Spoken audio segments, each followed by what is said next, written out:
We do have news, as we expected, when Pat McAfee announced that Aaron Rodgers would be coming on the show on Wednesday, and that is the topic we are going to be talking about. So Aaron Rodgers went on the Pat McAfee show, and he essentially said that he was 90% retired going into his darkness retreat. Then he came out, and he basically said he saw that the Packers had a little bit of a change of heart, and they were openly shopping him. And then he decided, you know what, let me play. And he said on the show that his intention is now to play and play strictly for the New York Jets or retire. So that basically means my idea that he would play for the Packers is completely out the window. So I'm going to ask you, since he essentially said the only reason why this trade hasn't gone through is because the Packers are trying to dig their heels into the dirt and try to get proper compensation for him. So do you think when it's no longer an if, it's now a when, do you think when Rodgers goes to the Packers, or when goes to the Jets, that he'll be successful next year? I do. Okay. I think they'll be pretty successful with him. I mean, that's really what they were missing as a quarterback, elite quarterback, and now they've got one. And I think he's going to really step up here. He probably feels a little dissed by the Packers, even though he said he didn't. He felt fine. Everything was fine. He rooting for Jordan Love and all that. He also said, and I want to ask you what you think about this. He said, I'm the greatest player in Packers history. Yeah. How do you feel about him saying something like that in a public statement? Very arguable. Very, very arguable. And I think he's probably right with that.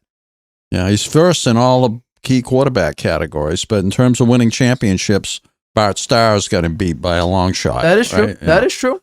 I would say Bart Starr is the greatest Packer, personally, but I'm old and I'll give it to Rodgers. I watched Bart Starr play. You never saw him play. I never saw Bart Starr play. He was great too, and he was clutch, man. He never. I don't think he lost maybe one. I think he lost one championship, 1962. But other than that, he won every championship when he was quarterback. So he was a great quarterback. So I think that. He's going to go there, and they're kind of, they're bowing down to him a little bit by recruiting these receivers that he wants, right? They already traded for one. They signed one of them as a free agent, yeah. Lazard. He wants OBJ on the team. That could be disruptive, getting him on there. And he also wants Randall Cobb. Seems like they ought to be able to land him. He's pretty old, right? So... But that makes you wonder what the Jets are going to do with their receiver core and how this is going to affect the chemistry of the Jets, and particularly in their locker room, as Aaron Rodgers getting his way, coming in making a lot of money, basically dissing the receiver core that they have, and maybe they'll have to trade some of those guys. I don't know. I mean, what are they going to do with them? Some of them were good. The Wilson is a very good receiver. Aaron Rodgers didn't say anything about him. How is that going to go down in the locker room, I wonder? You have a thought on that? Yeah, I mean, I was going to let you give your take, and I was going to jump in, but I found it very funny when Diana Rossini reported that Aaron Rodgers had a wish list about how many receivers he wants, like an Alan Lazard, like a Mercedes Lewis, like a Randall Cobb. And I was waiting for the names like a Donald Driver, a Jordy Nelson, a Greg Jennings. Yeah. All the receivers that he was talking about last offseason that he wanted the Packers to bring in. I found it funny because the Jets went out and signed Alan Lazard. And Aaron Rodgers went on the Pat McAfee show and he said that he never made a list of demands to give the Jets. I don't believe it. I don't believe it either. But you know what? Aaron Rodgers likes to toy with his words. He brought up the immunization instead of saying he's not vaccinated. He said immunized. And then we talked about on the show last offseason that Aaron Rodgers was reported by, I believe, Diana Rossini again, that he was looking for $50 million a year, $150 million contract. And Aaron Rodgers came out in the public and he said, no, I don't want that. I think it was about a couple weeks later. Lo and behold, breaking news. Aaron Rodgers signs a 3-year, $150 million fully guaranteed contract. So I'm not going to believe what Aaron Rodgers says when he comes to saying he never made a list of demands, because maybe it wasn't demands. Maybe it was like, I strongly suggest you take a look at X, Y, and Z. Now I'm going to say this about Alan Lazard. He's a very, very good 3. Very, very good 3. Maybe he's a okay 2. So Alan Lazard, formidable. I would say He's a pretty good acquisition because they probably are going to get rid of other Mims or Corey Davis. So that I have no problem with. I will say this about Randall Cobb. Aaron Rodgers last season begged the Packers to get Randall Cobb. Barely threw it to him. Essentially, he was a no-go. And in the playoff game 2 seasons, or I guess it was 2 seasons ago, he complained about it. 2 seasons ago in the 49ers game where he lost 13-10 after he won back-to-back MVP. First time since I believe Peyton Manning to do it. And he put up an absolute dud. That's why I said it was about 75, I believe, percent chance that, or 75% of the blame goes on Rodgers. He threw it to him once, and it was, I believe, the last throw of the game for them. And it was in like double coverage, and it was basically saying, let me just try to get it to you and hope you can make a play. Since Rodgers complained about not having Jordy Nelson or Randall Cobb on the team, and then the Packers went out and got Randall Cobb, he's been basically a no-go. And Mercedes Lewis, a 38-year-old tight end. He's a blocking tight end. Offensively, we're talking about in the passing game, he's basically a no-go. He's not a target you want to throw to. They got the guy who was on the Bengals, Uzama. They got him. So I feel I found this very funny that Aaron Rodgers isn't even on the team and he's holding the Jets hostage with the amount of people he wants. He hasn't even got there yet. So I found that very, very funny. So Aaron Rodgers, good job. The question of will he be successful? I want everyone to take a look at this because I think it is very, very important that we do dissect this. This is what Aaron Rodgers' quarterback opponents were last year. He played Kirk Cousins and Justin Fields and Jared Goff twice. He lost to Jared Goff twice, lost to Kirk Cousins once. He played Tom Brady. He beat Tom Brady. He almost lost to Brian Hoyer and Bailey Zappi. He lost to Daniel Jones. I believe he also lost to Zach Wilson as well. Taylor Heineke. He played Josh Allen and Tua, Baker Mayfield, Jalen Hurts, Ryan Tannehill, and Dak Prescott. Most of these quarterbacks are not very good. Let's be honest. Brady, we saw how Brady played last year. He played terribly. Brian Hoyer and Bailey Zappi. He almost lost to Bailey Zappi and Brian Hoyer. He threw a pick 6 in that game to Jack Jones. I believe he's an undrafted. No, he's not undrafted, but he was a rookie. Daniel Jones. We don't think Daniel Jones is all that. Zach Wilson. He got benched twice in one season. Taylor Heineke is right now on the Falcons. Taylor Heineke also got benched for Carson Wentz and Sam Howell.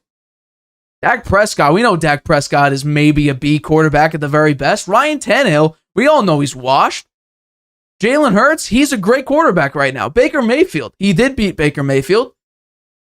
Tua was not healthy in that game. He threw that game away. And Josh Allen. Josh Allen regressed a little bit, but he's still a really good quarterback. How about going into next season, who, when he goes on to the Jets, who he'll be up against? Tua twice, hopefully healthy. Josh Allen twice. We'll see how he does. With another year in the post-Brian Dable. Daniel Jones again. He already lost to Daniel Jones once. He plays Justin Herbert and Patrick Mahomes. Bryce Young is the reported draft pick, but it will be a rookie quarterback. Bryce Young, C.J. Stroud, Will Levis, Anthony Richardson, etc. The Falcons. Are they going to stick with Desmond Ridder and Taylor Heineke? That's what I put down, because that's right now their quarterback. Russell Wilson. Jimmy Garoppolo, who he has a 1-3 record against. Deshaun Watson. Who knows if he'll come back. Jalen Hurts, Ryan Tannehill, and Dak Prescott again, and Mac Jones with an actual offensive coordinator that is not a defensive coordinator trying to call offense. I'm not saying Mac Jones is going to be that great. I'm just saying that's a little bit harder of a situation for Aaron Rodgers. Are we sure that Aaron Rodgers will be successful this year? Take a look at the Packers' schedule next year. The Lions twice, as we know, the Vikings twice, the Bears twice. They play the Steelers with Kenny Pickett. Who knows if that'll work out next season? Play Daniel Jones again. They play the Falcons. They play the Miami Dolphins. They play the Raiders, the Panthers, the Chargers, the Rams. Who knows if Matthew Stafford's going to be healthy? The Saints with Derek Carr. Derek Carr just had a horrible season last year. Up against Baker Mayfield and the Buccaneers. Or Kyle Trask, depending on who wins that starting job. And the Chiefs. I would say the Packers' schedule is a little bit easier than the Jets' schedule next year. So, and Aaron Rodgers came off a bad year. And what also was pretty funny is that he was complaining about his receiver talent, and he wants to bring some of those receivers onto the Jets, who are a brand new young team. It makes no sense to me. Yeah. So you tell me, would he be better on the Packers next season? Yeah, he would, because he's playing less competition. Let's tell us what the Jets. What are the Jets looking at in terms of their schedule? They're playing the Commanders, the Cowboys, the Broncos, the Raiders. I put it up before, I believe. Yeah. You put the quarterbacks up. Yeah. Right. So I mean, it is. Let's see if we can get that back up. Here we go. Put it back up. Here we go. So he's playing the Dolphins twice. Okay. The Patriots twice. The Bills twice. I'd say he's in a tougher division than he was last year. Absolutely. Right? Much tougher division. Absolutely. It's going to be much harder for him. I don't see him not beating... Not only a tougher division, a tougher conference. I don't see him beating Miami twice, right? Maybe he splits. With a healthy Tua, I don't think so. I don't think they beat the Bills. Maybe. They beat the Bills last year with Zach Wilson. So maybe they split with them. They probably can beat the Giants, although that will be a great game, the battle for New York, right? Aaron Rodgers lost to the Giants last season. Yeah. And the Chargers, I'm not sure the Chargers are going to be that good. He can probably beat them. I don't think he can beat Kansas City. Can beat Houston. Atlanta, I think he can win that game. Actually, that part of the schedule looks pretty easy. Patriots, well... I didn't add the Commanders are also on here, who have Sam Howell or whoever. Oh, okay. So you missed that one. I missed one of them, yeah. Okay, let's start over then. And so Washington, I think they can beat them. Okay. Dallas, I don't think so. Okay. Denver, yes, I think they can beat them. The Raiders, yes, I think they can beat them. Miami, I think they can beat them once. At Miami or... No, not at Miami. They lose that home one. against Miami, okay. Yeah, okay. Then New England, I think at New England will win that game. You're capping, but okay. Yeah. And then the Giants, I think they'll win that one. Okay. Then the Bills, I think they'll lose that one. Home against the Bills? You're saying the Bills? Oh, they're home against the Bills. I think they'll split with the Bills, so I'll give them that one. So, okay. Miami, did I give them to Miami? You gave them Miami when they're at home. Okay. So on the road, split. No. The Patriots, they'll beat the Patriots once. Kansas City, they're going to lose. Okay. The Chargers, they're going to win. Philadelphia, they're going to lose. Okay. At Buffalo, you said they split. Cleveland, they'll beat them. Houston, they'll win. Atlanta, they'll win. That's 10 wins. Should get them into the playoffs. 11 wins. 11. I'm sorry. Wins. 11 wins. That should get them to the playoffs. And their win total went from 7.5 to 10 with Rodgers. I don't know. I might not give them the Chargers, depending on how it works out. And I definitely don't. I think they sweep the Patriots. So I'm saying 10 wins as well. Okay. I thought we said 11. Oh, sorry, 11 wins. Yeah. They should win 11. If they win if they don't get into the double digits. Guess what? If they don't win 11 and they don't get into the playoffs, they're going to have a locker room problem, because Aaron Rodgers is not a team-oriented guy, and now he's disrupted the team already by dissing their receivers and bringing in his own team of receivers, which the Jets have bowed down to him for, and I think that's a bad start. I really do. I think that sends a bad message to the rest of the players. How they react to it, we'll see. If they win all those games, and winning cures all, right? Nobody's upset when you're winning. Right. So if they falter, then it's going to be a problem. That's my prediction. I'm quickly going over if they did play, if I'm doing if Rodgers was on the Packers, how many they would win, and I'm taking a look at it. I just quickly doing a rough draft. I have 10 wins for the Packers next season. So they probably get in too if he was playing for the Packers too. I think it would be truthfully. I mean, I said that they split with the Bears because the Bears are adding essentially everybody on the open market. They got Tremaine Edmonds from the Bills. I can't name that's just the one notable guy. I picked up a decent receiver, more. Yeah, DJ, that was in that trade, the number 1 overall pick trade. So I don't know. The Jets right now in the AFC East, Rodgers is the number 1 or number 2 best quarterback in the AFC East. I think that's undisputable. Now the question is though, overall, how can he play? Because he doesn't work well with young receivers. That's probably why he not the man's wish list that he came up with the list of those players. He never played with OBJ. I don't know why he would suddenly pull that out of the air and say, I want OBJ. Who doesn't want to play with OBJ? Yeah. They did what he did with the Rams. He would have been Super Bowl MVP if he didn't tear his ACL. I wonder how good he can be. He's torn his ACL twice now. Same knee, I agree. Right? Same knee? I believe it is the same knee. Yeah. So I don't know. They should be very successful. Should be. But how does Aaron Rodgers work with the... That was my big knock on it. Rodgers doesn't do off-season. Doesn't work with young talent very well. Just ask Romeo Dobbs. He was asked, did you ever, talk to Rodgers outside of, the games? Did you ever have dinner with him? No, he never invited me to. We never had a dinner together. He doesn't do off-season, doesn't do OTAs, doesn't do, work with young receivers. And the Jets are an extremely young team. Yeah. So how would that work? Could be a chemistry problem. It took until week 11 for Rodgers and Christian Watson to connect. And it was a beautiful connection. Just imagine how they would connect if Rodgers actually worked with him in the offseason. They could have started maybe week 1 and had that connection. But it took them until week 10 to finally connect. The New York sports media is going to have a field day with this, just like we're having right now. Hey, it's going to be something to watch. It's going to be there's going to be a lot. Very happy. There's going to be a lot to watch here, and the Jets fans should be happy. Aaron Rodgers is a great player, and I do think he'll make them better. They had a decent team. Their only weakness really was at quarterback last year. They basically were good in all other facets of the game. Now the question is though, what do you think about the coaching of the Jets? It's a defensive coach. The league is moving towards offensive coaching. Robert Saleh seems to be. He almost made the playoffs with Zach Wilson and Mike White and Joe Flacco starting last year. They were literally 1 win away from doing it. Yeah. If they didn't collapse, I guess it was 2 wins away. If they absolutely didn't collapse, they couldn't score a touchdown the last month of the season. I know. Well, that's the problem. If they didn't fall apart, they would have had a good. If Mike White wasn't broken, like he got absolutely shredded in that Bills game. If he didn't get absolutely assaulted in that game, they might have actually had a chance to make the playoffs. Yeah. But he wasn't healthy. Zach Wilson. You put any of that on the coaching? What happened to him faltering in the last month of the season? It matters, I think. I do too. But I think it matters. I'll give Robert Saleh this. He didn't make Zach Wilson play. He took Zach Wilson out when he was literally a major detriment to the team. I will give him that coaching-wise. Yeah. A lot of coaches won't do that. You draft a guy number 2, you're playing him until he basically dies. You think if the Jets don't make the playoffs this year, they'll fire him?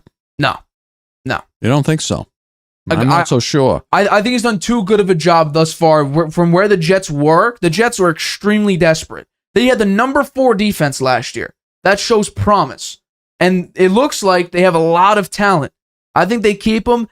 I would give him next season, and depending on how, because I think they can go 9-8 or whatever, and he would stay. The next season, I think that's where he's on the hot seat. Don't you think they're playing for the Super Bowl, though? Because it's at least Rodgers is just a 2-year player, really, I think. He's a 1-year player. The Jets have him on 2 years left on his contract. He's going to play 1 year. If he was 90% retired going into this season, what's he going to be next season if he doesn't succeed? Well, if they get deep into the playoffs, I think he'd come back.